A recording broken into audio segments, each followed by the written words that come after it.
Hello my friends, my name is Sandra. Welcome back to my channel. Today I'll be discussing more about the Singapore's Supplementary Retirement Scheme, SRS, what it means for us, and at what income level should we seriously consider contributing to SRS. So what is SRS? SRS is a voluntary savings scheme designed to help individuals save for their retirement above and beyond their mandatory CPF savings. Contributions to SRS are eligible for tax relief, and investment returns grow tax-free before withdrawal.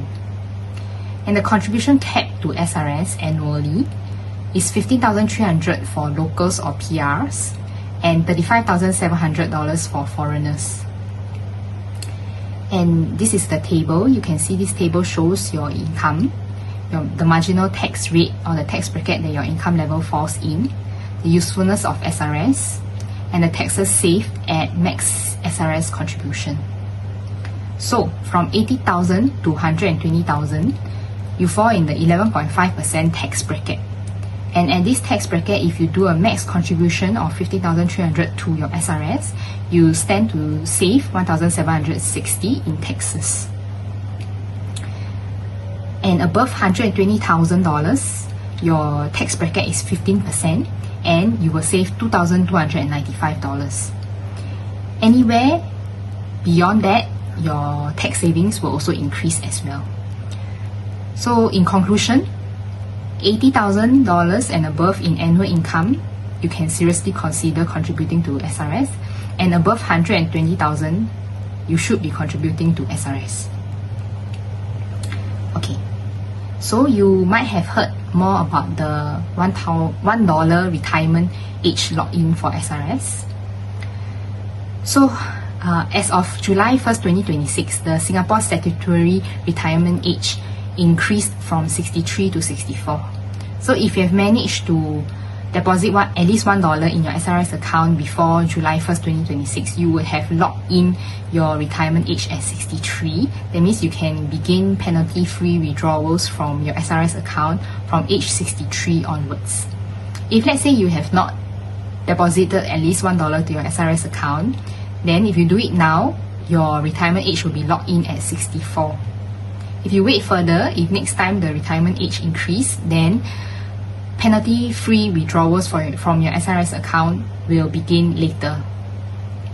So if you haven't done so, highly encouraged to contribute at least $1 to your SRS account to lock in your penalty-free withdrawals for your SRS and at your retirement age. Okay. People talk about the 50% tax-free retirement hack, meaning when you withdraw your SRS at the retirement age, only 50% of the withdrawn amount is taxable. And in Singapore, the first 20,000 of income is completely tax-free. And since 50% is $20,000, 100% will be $40,000 a year. That means you can withdraw up to $40,000 a year from your SRS account, and it will be entirely tax-free.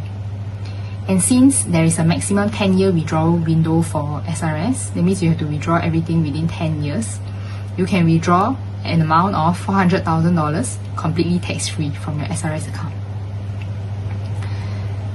Yes, anything above this $400,000, you will have to pay, or you will have 50% of the amount subjected to tax.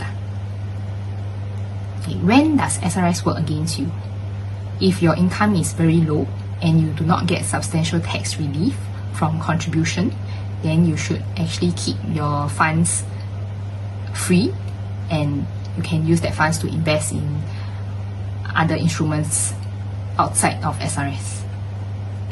Other than that is the cash trap, meaning if you leave your funds uninvested in SRS, it will earn a dismal 0.05% interest per year. So you should use your SRS funds to, depending on your risk appetite, you can use it to invest in instruments like Singapore savings bonds, ETFs, or unit trusts. You can do your own research based on your own risk appetite. I can cover this in another video. In addition, if you have to access your SRS funds earlier than the locked-in retirement age, if you withdraw it before this retirement age, you will face a 5% penalty of whatever you have withdrawn. and 100% of this withdrawal is taxed at your current income bracket. However, if you withdraw on or after the retirement age that you lock in, no penalty fee and 50% of that withdrawal will be taxed. Also, you have to be very careful because Singapore caps total personal income tax reliefs at 80,000 annually.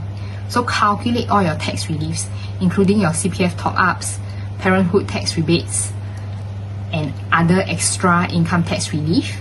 Let's say they have already exceeded $80,000.